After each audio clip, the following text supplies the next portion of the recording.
to my friends at Worthington Church of Christ.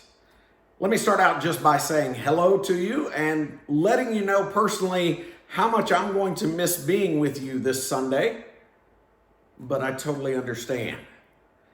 This has been one of those years, so to speak. And I suspect that many of you listening to this, probably you're thinking, yeah, this is just kind of the tip of the iceberg. We've had coronavirus, all kinds of anxiety, frustration for many of you. Maybe some of you out there are depressed. Maybe some of you are scared. For just a few minutes of your time, I want to share with you a message of hope. If you have your Bibles, let me encourage you, open them up to John chapter 19. In John chapter 19, the crucifixion of Jesus, obviously very familiar to most of you, but I want us to focus on the very last few verses of that chapter. And then I want us to ease into what I call the amazing race. Pick up with me, John chapter 19, starting in verse 38. After this, Joseph of Arimathea, being a disciple of Jesus, but secretly, for fear of the Jews, asked Pilate that he might take away the body of Jesus. Pilate gave him the body of Jesus, gave him permission. So he came and he took the body of Jesus. Nicodemus, who at first came to Jesus by night, also came, bringing a mixture of myrrh and aloes, about 100 pounds. Then they took the body of Jesus, they bound it in strips of linen with spices, as the custom of the Jews is to bury. Now in the place where he was crucified, there was a garden, and in that garden a new tomb in which no one yet had been laid. So there they laid Jesus, because of the Jews' preparation day for the tomb was nearby.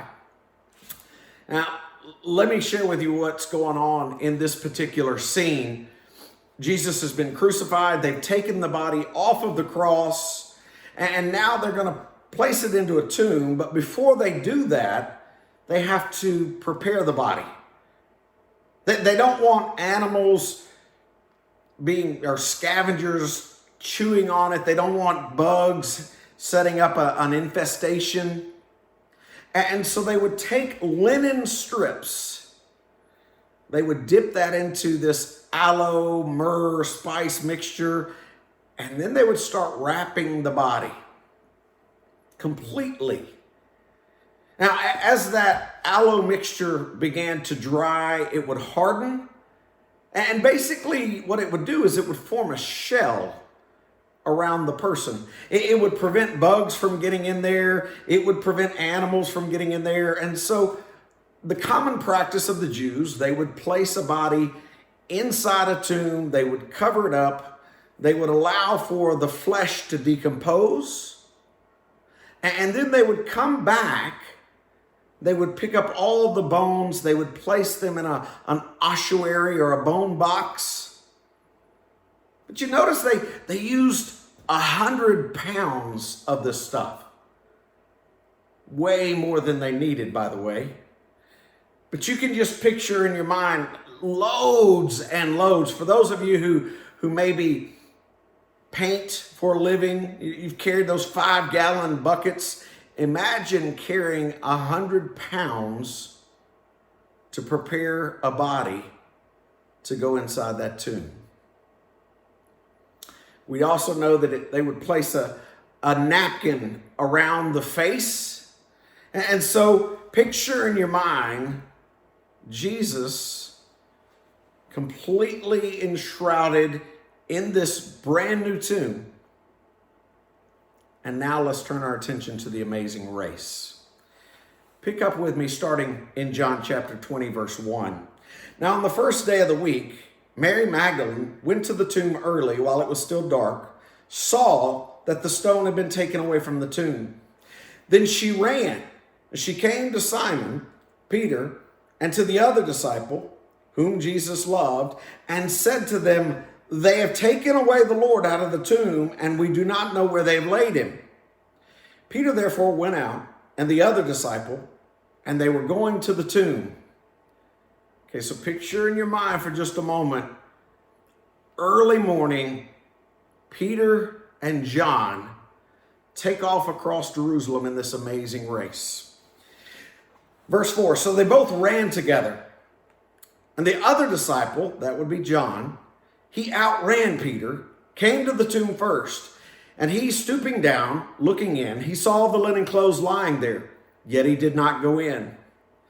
Then Simon Peter came, following him. He went into the tomb, and he saw the linen clothes lying there, and the handkerchief that had been around his head, not lying with the linen clothes, but folded together in a place by itself. Notice verse 8.